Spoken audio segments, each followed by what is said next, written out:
Assalamualaikum warahmatullahi wabarakatuh. Perkenalkan, nama saya Azmi Nurul Hikmahlubis dari Universitas Riau. Tujuan saya membuat video ini untuk memenuhi persyaratan mata kuliah demografi dengan tema komposisi penduduk yang akan saya jelaskan di slide berikut ini.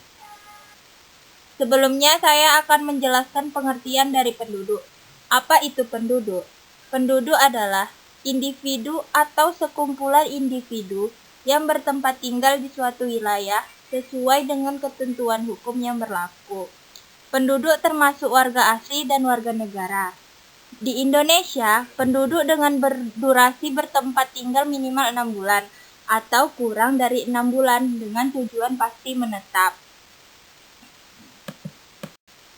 Selanjutnya, komposisi penduduk. Komposisi penduduk adalah susunan atau pengelompokan penduduk berdasarkan kriteria. Komposisi penduduk juga biasa dijadikan acuan dasar dalam mengambil kebijakan-kebijakan pembangunan di suatu negara.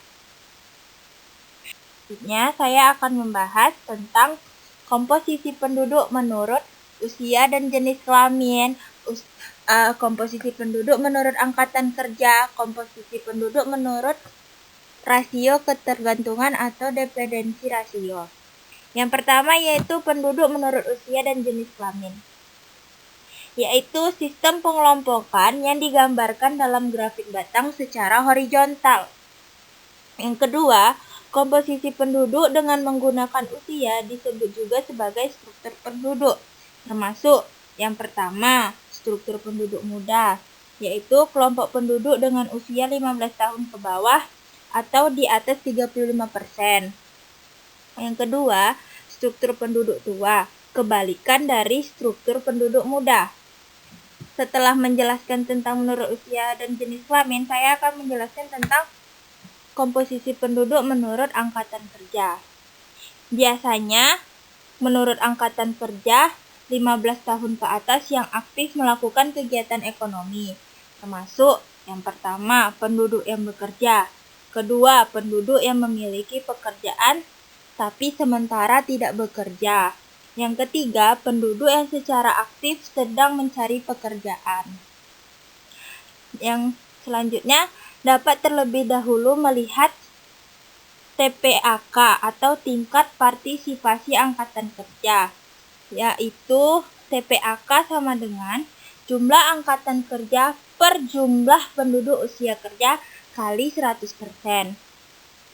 Yang ketiga, saya akan menjelaskan tentang komposisi penduduk menurut rasio ketergantungan atau dependensi rasio, yaitu angka perbandingan yang menunjukkan besar beban tanggungan kelompok usia produktif, kelompok usia tidak produktif.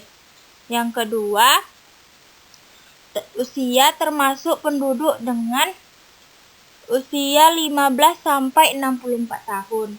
Usia yang tidak produktif, usia di bawah 15 tahun dan di atas 64 tahun. Bisa ada 3 golongan, yaitu yang pertama rendah, kecil dari 30, yang kedua sedang 30 sampai 40. Yang ketiga tinggi besar dari 41. Yaitu ada rumusnya, yaitu DR sama dengan penduduk usia 0 sampai 14 tahun ditambah penduduk usia besar dari 65 tahun per penduduk usia 15 sampai 64 tahun dikali 100%. Piramida Selanjutnya, saya akan menjelaskan apa itu piramida penduduk. Piramida penduduk terbagi menjadi tiga cara. Yang pertama yaitu piramida Selanjutnya saya akan menjelaskan macam-macam dari piramida penduduk muda atau ekspansif, yaitu angka kelahiran sedangkan angka kematian rendah, yaitu pertumbuhannya yang penduduk yang cepat. Yang kedua, ia menjelaskan populasi yang masih muda dan berkembang. Yang ketiga, biasanya mempresentasikan negara berkembang di mana laju kelahiran dan tingkat harapan hidup yang relatif rendah. Semakin ke puncak, makin sempit. Yang kelima, menunjukkan sebagian besar penduduknya berada di kelompok usia di bawah 15 tahun.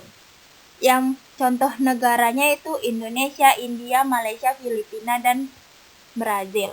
Yang kedua, saya akan menjelaskan piramida penduduk tetap atau stasionari, yaitu angka kelahiran tinggi dan angka kematian seimbang. Yang kedua, menjelaskan populasi yang sudah tidak berkembang. Yang ketiga, biasanya merepresentasikan negara maju di mana kelahiran dan tingkat harapan hidup tinggi. Contoh negaranya itu negara-negara di Eropa Barat. Piramida penduduk tua atau konstruktif, yaitu angka kelahiran dan angka kematian yang rendah. Angka kelahiran dengan cepat. Sedangkan di piramida penduduk muda, angka pertumbuhan penduduknya yang cepat. Yang kedua, saya akan menjelaskan kembali piramida penduduk tua. Menjelaskan populasi yang tidak berkembang, namun tetap dapat menyebabkan kekurangan penduduk. Yang ketiga, biasanya merepresentasikan negara dengan perkembangan tingkat sosial dan ekonomi yang tinggi, atau yang bisa disebut dengan negara maju. Menunjukkan penduduk usia lebih sedikit dibanding yang kelompok usia tua, contohnya Jepang dan Amerika Serikat.